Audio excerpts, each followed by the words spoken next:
Most all-in-one HR systems are a patchwork of disconnected and manual tools. Rippling is totally automated. If you promote an employee, Rippling can automatically handle necessary updates, from payroll taxes and provisioning new app permissions to assigning required manager training. That's why Rippling is the #1 rated human capital management suite on G2, TrustRadius, and Gartner. If you're ready to run the backbone of your business on one unified platform, head to rippling.com/AcastBiz and sign up today. That's RIPPLING.com/AcastBiz to sign up.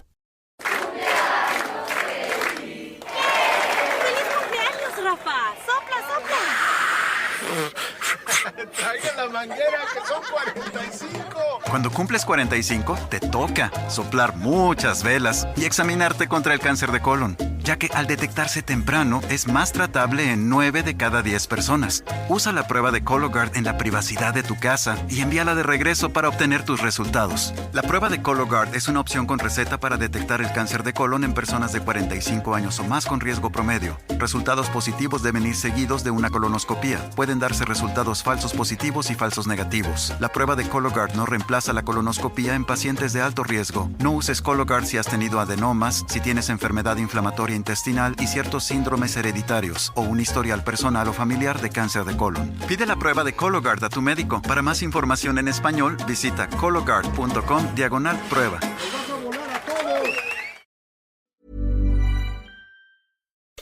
On today's Smart 7, Iran pushes back on US peace talk claim, LA jury finds Meta and YouTube made addictive products, and much more. It's Thursday, 26th of March, it's Spinach Day, and happy birthday, Keira Knightley. The Smart 7. It's news, but not the news.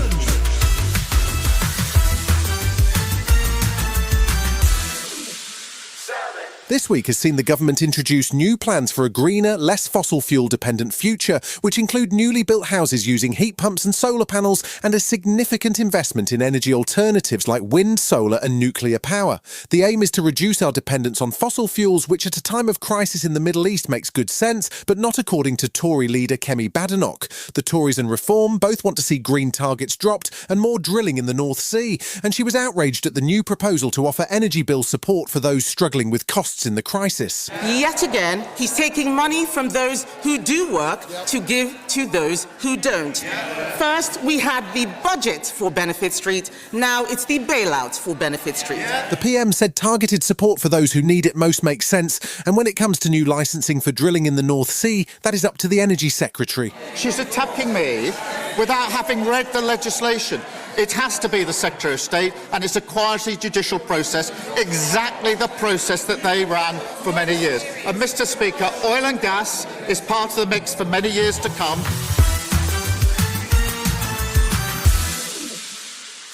Iran pushed back strongly on Wednesday, contradicting the American narrative about peace talks and rejecting a possible ceasefire deal proposed by Pakistan.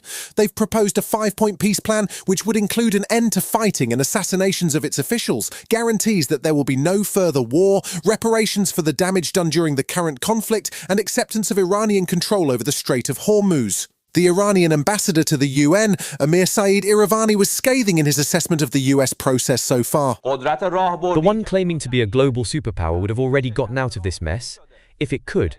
Don't dress up your defeat as an agreement. Your era of promises has come to an end. The White House has insisted that discussions were continuing, describing a resounding victory so far. But former Trump National Security Advisor John Bolton says the whole thing is headed for disaster. I think the correct objective is to overthrow the regime. I don't think it's going to negotiate. If we weren't prepared to stick this out, then I don't think the president ever should have started.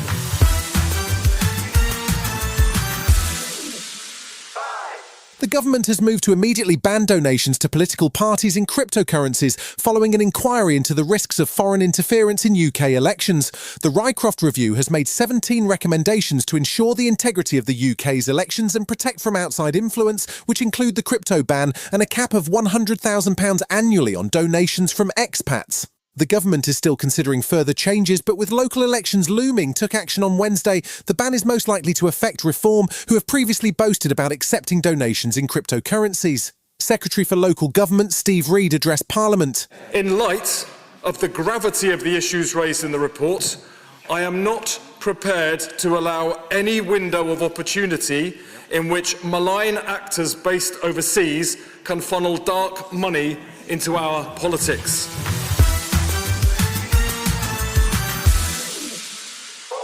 Wednesday saw a potentially significant legal decision in Los Angeles as tech giants Meta and YouTube lost a case that could have a wide-reaching impact for social media users. After a 6-week trial and 9 days of jury deliberations, the court found both companies liable for deliberately designing addictive products. The case was taken by a young woman who was referred to only by the initials KMG. The jury found that the products led to her being harmed and that both companies had been negligent when it came to providing adequate warnings about the potential dangers of their products.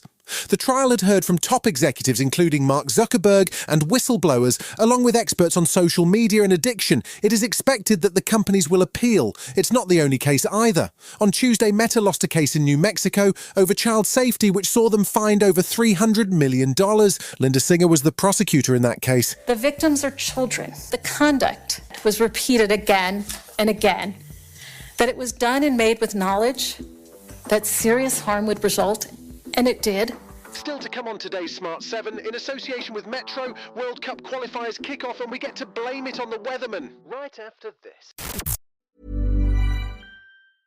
AI is transforming customer service. It's real and it works. And with Finn, we've built the #1 AI agent for customer service. We're seeing lots of cases where it's solving up to 90% of real queries for real businesses. This includes the real-world complex stuff like issuing a refund or cancelling an order. And we also see it when Finn goes up against competitors. It's top of all the performance benchmarks, top of the G2 leaderboard, and if you're not happy, we'll refund you up to $1 million, which I think says it all. Check it out for yourself at fin.ai. Are you noticing your car insurance rate creep up even without tickets or claims? You're not alone. That's why there's Jerry, your proactive insurance assistant. Jerry handles the legwork by comparing quotes side by side from over 50 top insurers, so you can confidently hit buy. No spam calls, no hidden fees. Jerry even tracks rates and alerts you when it's best to shop. Drivers who save with Jerry could save over $1,300 a year. Don't settle for higher rates. Download the Jerry app or visit jerry.ai/ACAST today. Welcome back.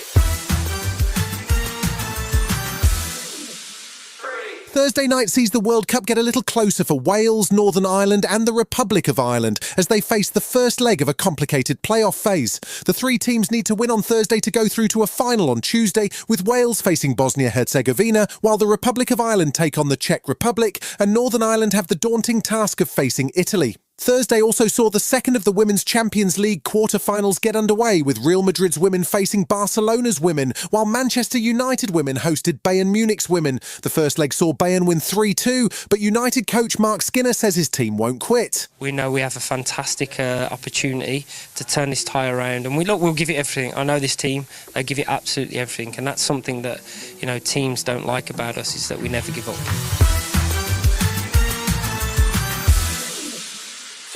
Academy Award winner Riz Ahmed is having a lot of fun promoting his new TV show called Bait. It's just dropped on Prime Video, and the plot centres around a rapper and actor from a Pakistani Muslim family who finds himself in the running to be the next James Bond. It's got a touch of Curb Your Enthusiasm about it, as it parallels Ahmed's own life and talk of the Bond role.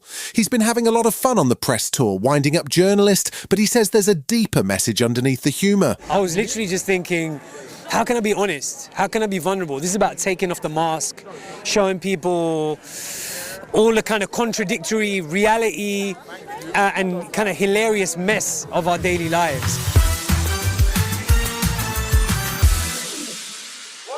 In the world we live in, a war movie might be the last thing you'd think you'd want to see. However, there's a brilliant new movie on the way that tells the story of the Second World War's D-Day from the perspective of a meteorologist. It sounds daft, but when you're launching one of the largest seaborne attacks in history, it's pretty important to get the forecast right.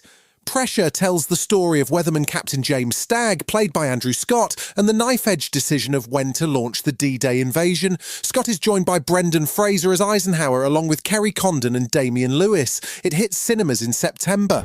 Our troops require perfect conditions. Any waves over 6 feet, impossible. So, long-term weather forecasting is really only ever educated guesswork. We invade France Monday, June 5th. You've got 61 hours. The fate of the war, thousands of lives hinge on this.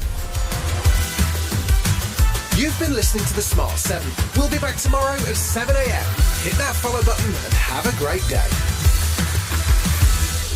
Give us 7 minutes, we'll give you the world.